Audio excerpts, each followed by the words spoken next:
to former Justice Department National Security Attorney Matthew Heiman, former White House Chief Information Officer Theresa Payton, and former Obama campaign foreign policy advisor David Tafuri. Matthew, let me start with you. Obviously, the mainstream media will not let this one go. I mean, when you have folks talking, comparing this to 9/11, comparing it to Pearl Harbor, comparing it to Kristallnacht, you know they're not going to let it go that easily. No, they're not. But it was good that the president walked back the statement yesterday. It was an unfortunate situation that, he said what he said on Monday. I'm glad he's walked it back. I'm glad he's clarified that he's got full faith in the intelligence community, because those are the people that wake up every day trying to figure out how to give the president an information edge in terms of dealing with these problems around the world. Theresa, that being said, President Trump just has this sort of acrimonious relationship, and I think he likes to prod and poke the media all the time. Even this thing that Blake Berman just brought up where he mouthed the word no. I'm not sure who he said it to, he was talking to. You've got a lot of people yelling at him, but this will become a new topic of the day. It will, and really, he has the opportunity by retracting his statement, which was a good thing to do, and standing by the intelligence agencies, to take this moment to hold them accountable and to tell them it's not acceptable. We all know political espionage has been around since there were two human beings walking the earth, but we also know, and the White House stood up earlier this year and said, the NotPetya attack, which hit Ukraine and other companies headquartered all around the world, the tally's about $1.2 billion and climbing. The White House was very strong with Russia about that is not okay. So this is his moment now that he's retracted his statement to say it's time for Russia, the United States, and the rest of the world to talk about what's considered acceptable and not acceptable as it relates to politics and democratic elections. By the same token, David, we understand the Democrats, they want a talking point as we head into the midterm elections. First it was taxes, then it was abolish ICE, and I think this might be the one they go with. But are they going too far when they call it treason? Well, I don't think Democrats should be calling this treason. I think that's a mistake. I don't think it technically meets the definition of treason, but more importantly, it's a mistake for them to oversell what happened in Russia. But make no mistake about it, this really did hurt President Trump.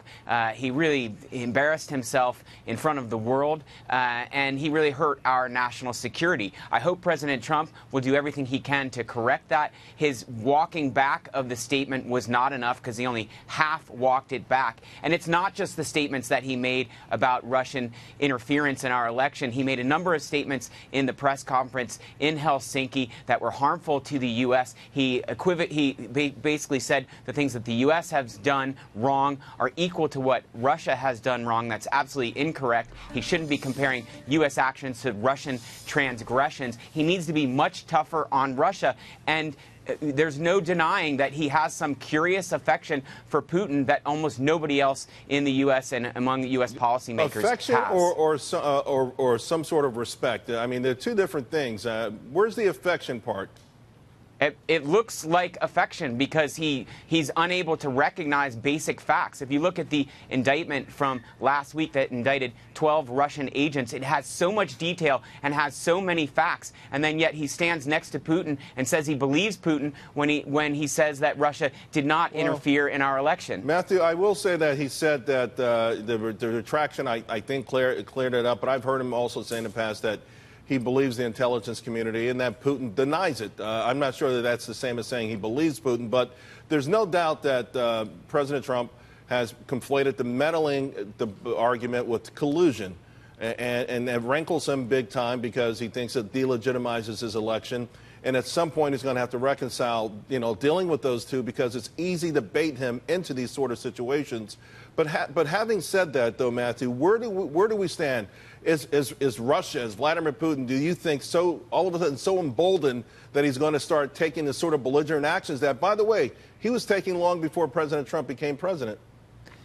Yeah, I think Vladimir Putin is a belligerent. I think he'll continue to be one. I don't think Russia is a place where we can place a lot of faith right now, unless we see a real change in behavior from Putin's part, and I just don't think that's very likely. So I think the actions the administration has taken to date, getting tough on sanctions, The indictments against the various figures that were involved in the election meddling are all appropriate, and I would expect to see more of the same. Theresa? Yeah, as we go into the midterm election cycle, I just want campaigns on both sides of the aisle to be thinking about what happened during the last election cycle. I would hate to see any campaigns destroyed because they were hacked and their information was posted online. And also, the time is running out as we get ready for the presidential elections. This isn't just about the votes. You know, intelligence agencies said votes weren't changed, and that's been confirmed.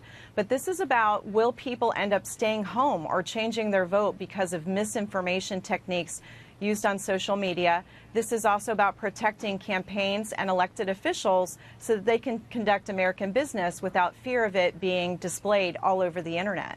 David, even before this became an issue, there were a lot of folks in the Democratic Party that were talking about impeachment and saying that should be a midterm issue. And now the odds by some of the betting organizations overseas have said that they're even more likely. Is this something that Democrats should run on? Because we know Nancy Pelosi has pushed back on that idea, but the younger upstarts in that party say, no, this is exactly what we want to run on, impeaching President Trump. Democrats should not be running on impeachment. It's way too soon to be talking about impeachment. The only thing that matters is the Mueller investigation, the special counsel investigation. That needs to go forward, and it needs to come to a conclusion. We should not be talking about whether President Trump has any culpability, whether the people around him have culpability until that investigation is completed. But we should, what Democrats should run on is support for the investigation, protecting the investigation, protecting Mueller, and making sure that President Trump doesn't interfere or obstruct in the investigation.